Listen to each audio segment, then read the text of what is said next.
Hey everybody, welcome back to another episode of Fox and Fix It.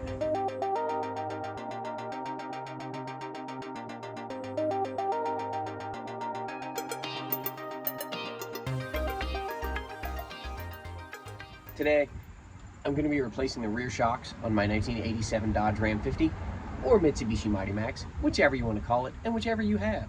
Doesn't really matter, it's the same truck. It's a really simple job. It literally requires one 14mm wrench or socket and ratchet or gear wrench, your choice, whichever works better. Anybody can do rear shocks on an old truck like this. It's a great entry-level task to do if you're a DIYer. And once I got them out, we'll look at how the old ones compress and rebound versus the new ones, and you'll be able to tell which ones are bad.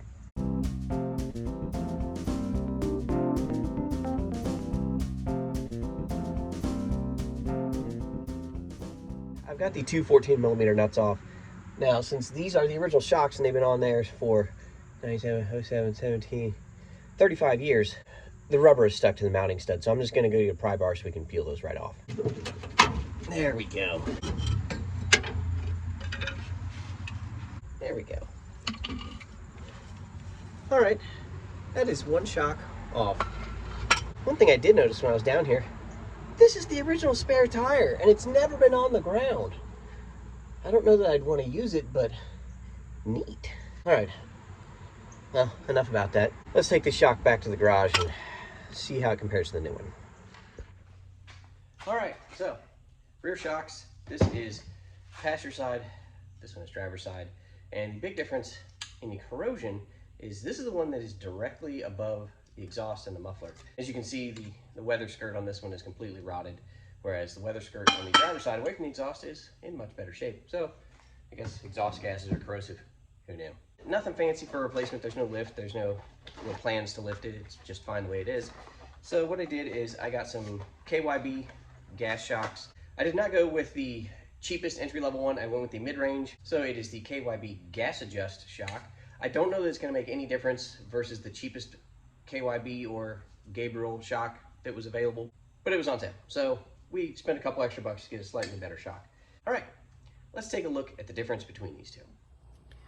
All right, so what kind of differences are we going to see in these shocks? It says it's a better shock, so that means maybe it's a larger diameter piston than original. The outside tube diameter here is almost 1 3/4 inches, or pretty close to it. And on the original shock, it is 1.62, so 1 2/3. So it's slightly bigger by maybe, what, 1/8 or 1/16. I can't do the math on that in my head, but this one is a larger diameter, which means the piston inside is going to be larger, which means it's going to have more gas inside it, which means technically it should cushion better than this one. In my head, that sounds good. Length should be the same when fully extended. Only one way to find that one out. And you really should do this on the vehicle, but for test purposes, we're going to do it right here. This should expand. And what do you know? That is slightly shorter than this one. That's very interesting, though. The difference is 2 inches. There is no lift on the back of that truck, so I wonder why there's a 2-inch difference in extended height between these two shocks. Interesting. Well, we're going to see if that actually does come into play when we put this back together. I don't believe it will, but we'll find out. Now this one should compress fairly easily, and it does. And does it rebound? It doesn't rebound all that well, that's for sure. This one I can barely compress, so it's definitely got more to it, which is nice. All right, well, let's do a compression test. All right, by compression test, I don't mean compression test like we're testing an engine. I mean, we're gonna press these all the way down and see which one rebounds faster. Well, first of all, I can tell you the new one is much harder to push down than the old one. Oh, you can hear that old one wheezing. And go.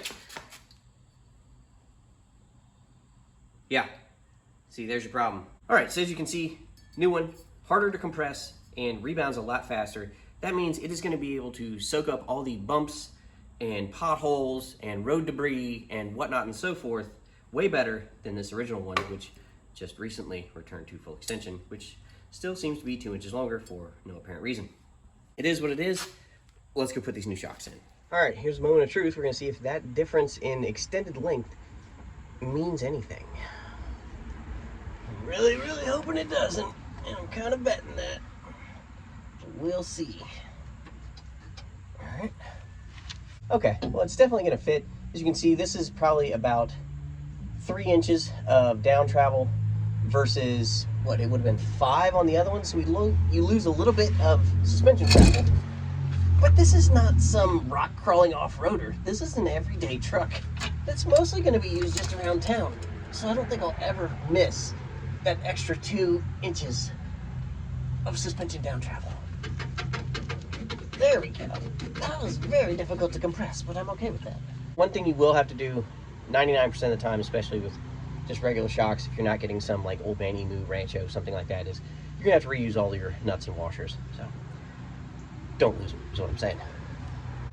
All right, we'll just hand thread everything and tighten it all up at once. Sounds like a plan to me. All right, get on there. I don't want to go damaging it, but I've got to get it farther on there or I can't thread anything. Rust. There we go, nailed it. Sometimes it just takes a little tickle.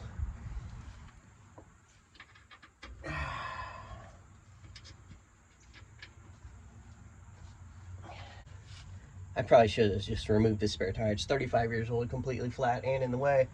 And I'm going to have to do some rust encapsulator on that cross member anyways. And it's too late now. Make sure you either wear eye protection or squint while you're doing this so you don't get rust or dirt in your eyes.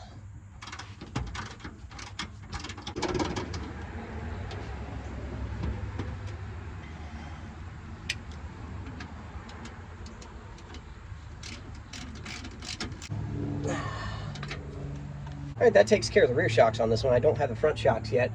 I have yet to find them in stock, so I guess I'm just gonna have to order them online. Go figure. 35-year-old truck, nobody's got parts for it. Weird. But easy job, literally. It is one socket or wrench or gear wrench, 14 millimeter in this case, but who knows what it's gonna be on yours. You're just gonna have to crawl under there and find out.